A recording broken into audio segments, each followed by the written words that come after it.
вокзалда көп па не қойған? Қыздар көп, иә. Қанша қыз бар? Мен алда. Қанша деватсыңдар сағатына? Ректісейін деп тұрмын. А? Ректісейін деп тұрмын. Ректісейін, не істеймін? Просто отсың? Күйеу боламын сол қиматсың ғой.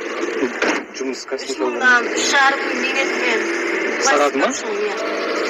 6-7 мың. Тауытыра болмын. Қыздар көп па деп отқан ғой просто? Иә, көп. Навыктарда күнде келеді бәрі, күнде келеді. Ничего, күніне қанша клиенттер көп па? Иә. Сауна бар ма, сауна? Сауда ма? Сауна вызовқа да шыға бересің бе? Иә. Бар ма сауна? Сауна жоқ. Мен ондай қыздарға шли барған емеспін ғой, мына жақта жүз вокзалдағы да. Музыка қойшы.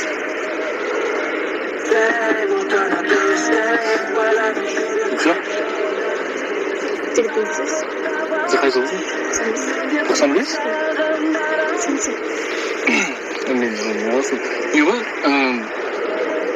Менттер кіршабай демесің бе? Я 5 мың теңге отметка береміз. Сіз клиенттерге өдеміз өтешін. Ответишь ма?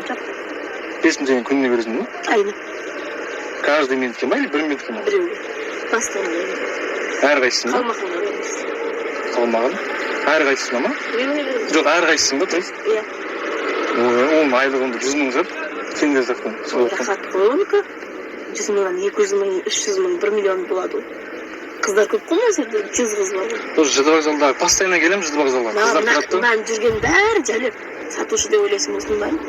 Сол постоянно келем, жаңа тұрған едім, сен өзің келіп жабысатсың да, қыз бар ма, қыз бар ма депші. Келсей. Ешкім жоқ қой, ұялмасай. Көрсең? Ұяламан емес. Тұра тұрсай? Кім ол сутенерларың ба? Ай, қарыз едім 3,5. Мақұл, онда сөйлесеміз, бір айналып келесің ба? Бір айналып келесің ба? Баршылықты?